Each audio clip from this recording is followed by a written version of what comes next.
நம்மளுடைய சுவையான கோதுமை அல்வா ரெடி ஆயிடுச்சு பாருங்க, நல்லா திக்கா ஆயிடுச்சு. நம்ம இன்னைக்கு கோதுமை அல்வா எப்படி செய்யறதுன்னு தான் பார்க்க போறோம். அதுக்கு நான் 1/4 கிலோ அளவுக்கு சம்பா கோதுமை எடுத்திருக்கேன். இந்த மாதிரி ஊற வச்சிருக்கேன் பாருங்க, நல்லா ஊறிச்சு மாவு மாதிரி. இப்பயே பாருங்க எப்படி இருக்குன்னு. இந்த அளவுக்கு நல்லா ஊறணும். நைட்டே நம்ம ஊற வச்சிடலாம். அது கூடவே இப்போ நான் 1/4 கிலோ அளவுக்கு சம்பா கோதுமை எடுத்திருக்கேன். அதுக்கு ஒரு 25 கிராம் அளவுக்கு நம்ம நார்மல் கோதுமை இருக்குது பார்த்தீங்களா, அதையும் எடுத்து ஒரு தண்ணியில் ஊற வச்சுக்குவோம். அதுவும் நைட்டே ஊற வச்சுக்கணும். இப்போ இது ரெண்டையும் நம்ம அரைச்சி பால் புழிஞ்சி எடுத்துக்குவோம். ஃபஸ்ட்டு ஒரு மிக்சி ஜாரில் இப்போ கொஞ்சமாக இருக்கிறனால மிக்சிலே அரைச்சிக்கலாம். நம்ம வீட்டுக்கு நான் ஏற்கனவே வந்து வீடியோவில் 5 கிலோ அளவுக்கு செய்கிறதுக்கு போட்டிருந்தேன். இப்போ நம்ம கொஞ்சமாக ஒரு 1/4 கிலோ அளவுக்கு, இதுவே 1/4 கிலோங்கும்போது ஒரு 1 கிலோ அளவுக்கு நமக்கு அல்வா கிடைக்கும். இப்போ இது ரெண்டையும் சேர்த்து அரைச்சிக்குவோம் நல்லா. இப்போ நம்ம அரைச்சி எடுத்தாச்சு பாருங்கள்.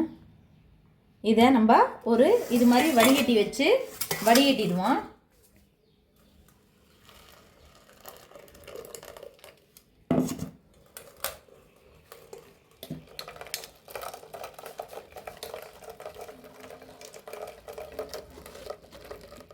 இப்போ அதே மாதிரி இன்னொரு பேட்ச் போட்டு அரைச்சிக்குவோம்.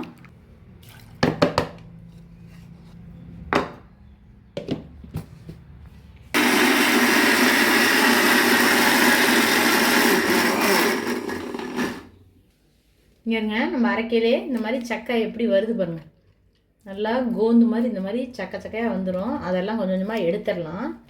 இப்போ இதையும் இது கூட சேர்த்து வடிகட்டிக்கும்.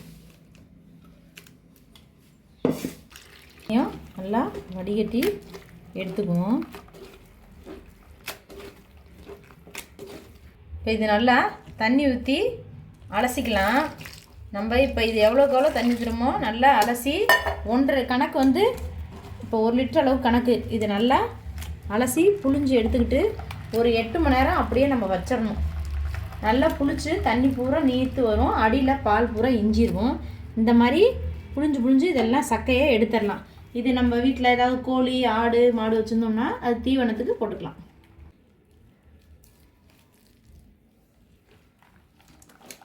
ஒரு 8 மணி நேரம் அப்படியே புளிச்சிருக்கட்டும். ஒரு தட்டை போட்டு மூடி வச்சுருவோம். நம்ம ஒரு 8 மணி நேரம் கழித்து பார்ப்போம். ஓகே,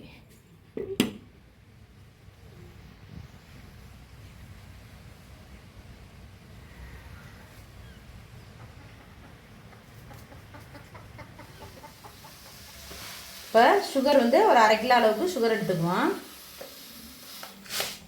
மாவு ஆட்டி வச்சுருக்கோம் பாருங்கள். 8 மணி நேரம் ஆச்சு. நல்லா பாருங்கள், தண்ணியெல்லாம் நீத்து புளிச்சு வந்து நிற்கிது. இப்போ இந்த தண்ணியை நம்ம ஃபஸ்ட்டு வடிகட்டிக்கணும்.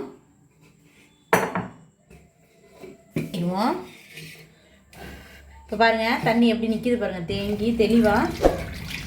இந்த தண்ணி வந்து வேஸ்ட்டு தான், நமக்கு தேவையில்லை. மேலால் அப்படியே இருத்துட்டு அடியில் இருக்க பால் மட்டும் தான் தேவை.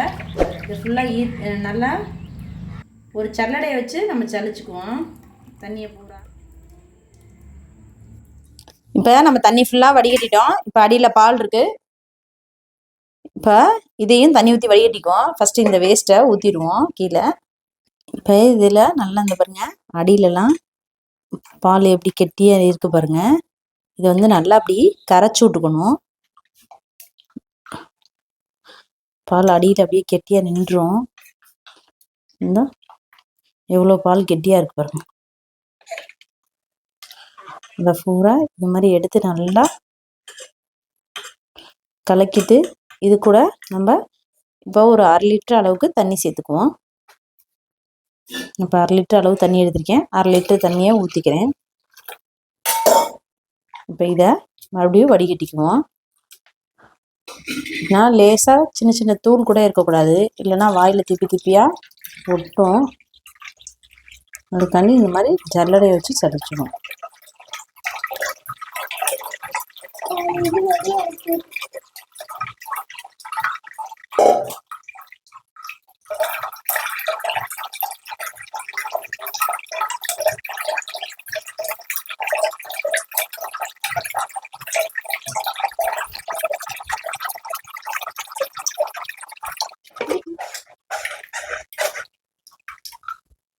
பாருங்க இப்போ எவ்வளோ தூள் அடியில் இருக்குது. இப்போ இது எல்லாமே நல்லா எடுத்துட்டோம்.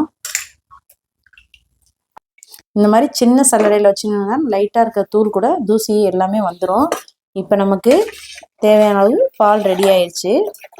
இப்போ இதை அடுப்பில் வச்சு கிண்டி வச்சுக்குவோம். நம்ம வந்து ஒரு இரும்பு கடாய் தான் வைக்கணும். அது மாதிரி இருந்தால் தான் அடி பிடிக்காது. நம்ம ரொம்ப நேரம் கிண்டிகிட்டே இருக்கணும். சில்வர் சட்டியோ இல்லை நம்ம ஈய பாத்திரமோ வைக்கக்கூடாது. இது மாதிரி அடி கனமான பாத்திரத்தை வச்சுக்கணும். அதுலேயே இரும்பு கடாயாக இருந்தால் ரொம்பவே நல்லது. கடாய் நல்லா சூடாயிடுச்சு. நம்ம எடுத்து வச்சிருக்க பாலை அது கூட சேர்த்துக்குவோம்.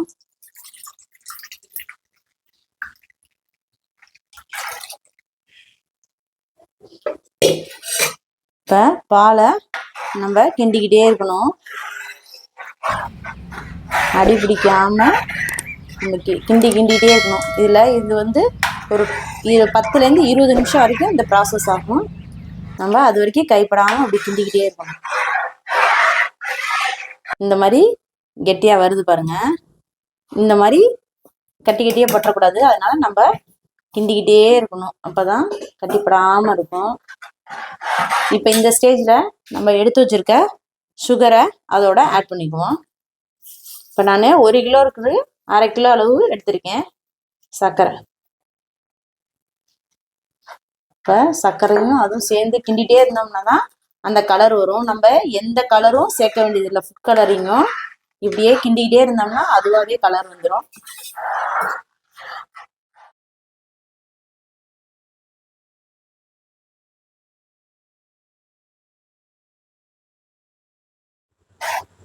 நமக்கு பாருங்க அல்வா இப்போதான் ஒரு 60% வந்திருக்கு.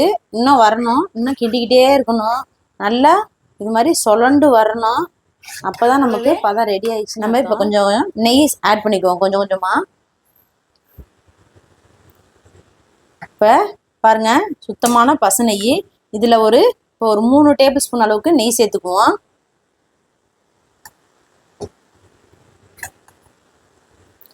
இப்போ கொஞ்சம் கொஞ்சமாக ஊற்றி அப்படியே கிண்டிகிட்டே வரணும்.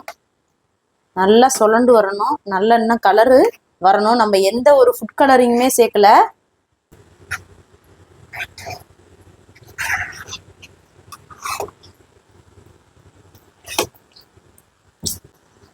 இது மாதிரி அடி பிடிக்காம கிண்டிகிட்டே இருக்கணும். இப்போ மறுபடியும் இன்னும் ஒரு 2 டேபிள் ஸ்பூன் அளவுக்கு நெய் சேர்த்துக்குவோம். இப்போ மறுபடியும் அதே மாதிரி கிண்டி விட்டுட்டே இருக்கணும்.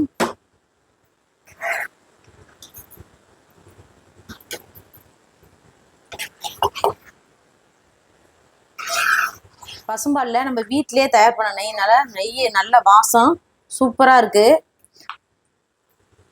பாருங்க கலரும் நல்லா மாறிட்டே வருது பாருங்க. கண்ணாடி மாதிரி இருக்கு பாருங்க பதம்.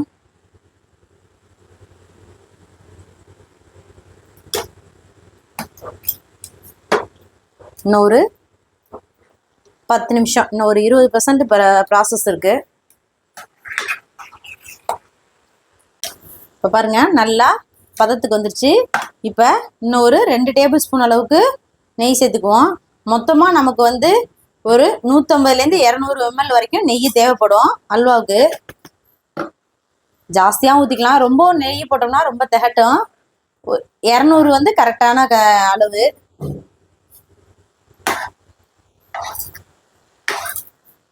பாருங்க அல்வா வந்து பதத்துக்கு வந்துருச்சு.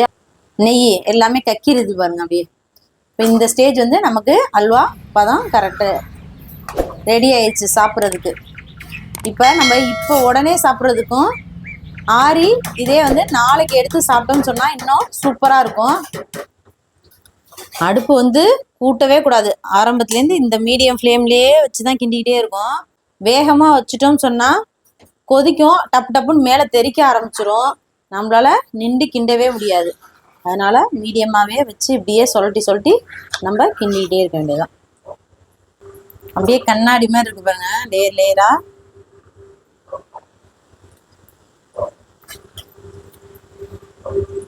இதே மாதிரி நீங்களும் வீட்டில் ட்ரை பண்ணி பாருங்க. நம்மளுடைய சுவையான கோதுமை அல்வா ரெடி ஆயிடுச்சு. பாருங்க நல்லா திக்கா ஆயிடுச்சு. போட்டோன்னே லூஸ் ஆச்சு. இப்போ பாருங்க எவ்வளோ திக்கா இருக்குன்னு. நம்மளோட வீடியோ பிடிச்சிருந்தா லைக் பண்ணுங்க, ஷேர் பண்ணுங்க, மறக்காம சப்ஸ்கிரைப் பண்ணிருங்க. அல்வா தேவைப்படுறவங்க கமெண்ட் பாக்ஸ்ல கமெண்ட் பண்ணுங்க. தேங்க்யூ ஃபார் வாட்சிங். பாருங்க அல்வா எல்லாமே நெய்யெல்லாம் நல்லா உறிஞ்சி எப்படி இருக்குன்னு பாருங்க. நம்மளோட அல்வா சாப்பிட்றதுக்கு தயாராகிடுச்சு.